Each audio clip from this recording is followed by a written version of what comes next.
Istruzioni per il viaggio. Preparatevi a dimorare, temporeggiare, soffermarvi, trattenervi e ascoltare. Tutti insieme, chiaramente, perché adesso siete tutti dei viandanti metropolitani.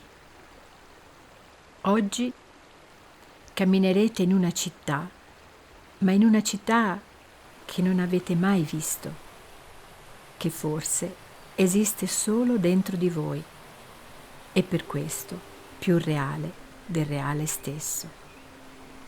Farete dei piccoli esercizi per raccogliere l'imprevedibile e se manterrete lo sguardo aperto e l'ascolto, tutto sarà possibile, come se improvvisamente dalle acque di questo fiume affiori per voi un'ispirazione, una visione nuova che si aggiunge a quella attuale.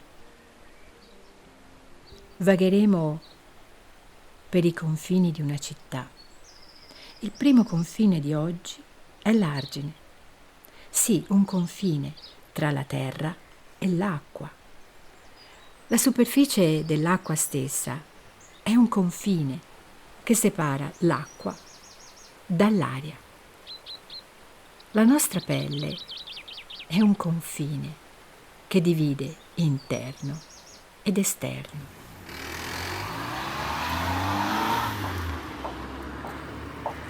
Adesso inizia il viaggio verso il confine, al margine delle cose.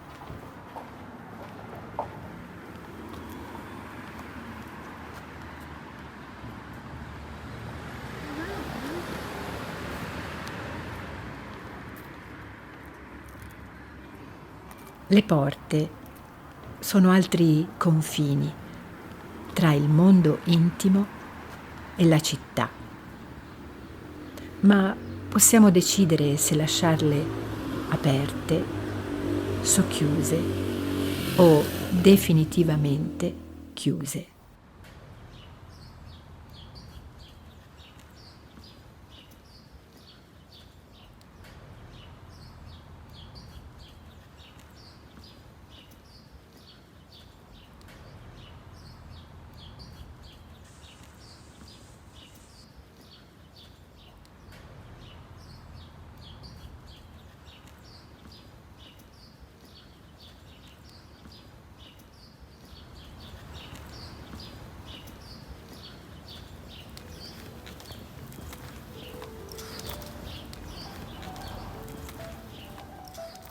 Non è un diario quello che tengo, è un animale che nutro.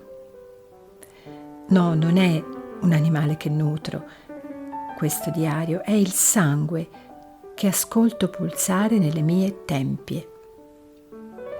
No, non è neanche il sangue, è un fuoco che accendo nel buio.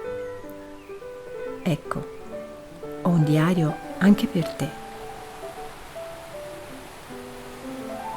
Provate a chiudere gli occhi adesso e a ricordare le volte che vi siete sentiti un confine.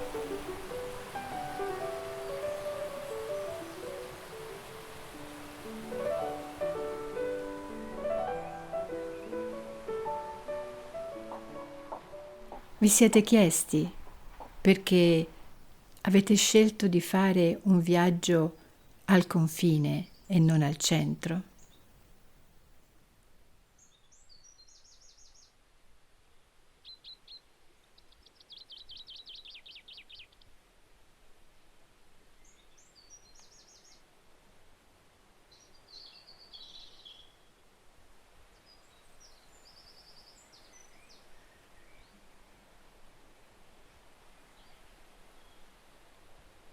Forse è necessario allenarsi a guardare oltre.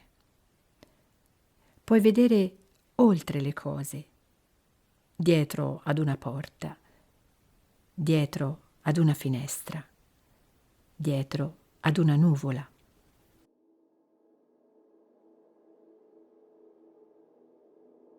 Rumori di passi.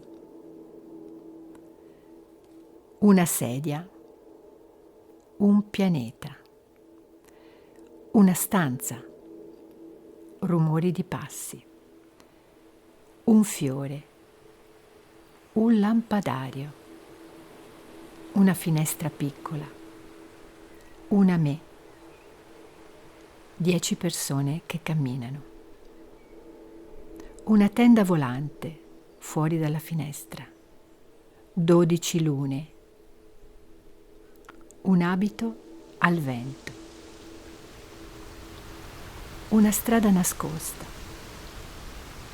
un raggio di sole, un fruscio, una me, 10 persone che camminano.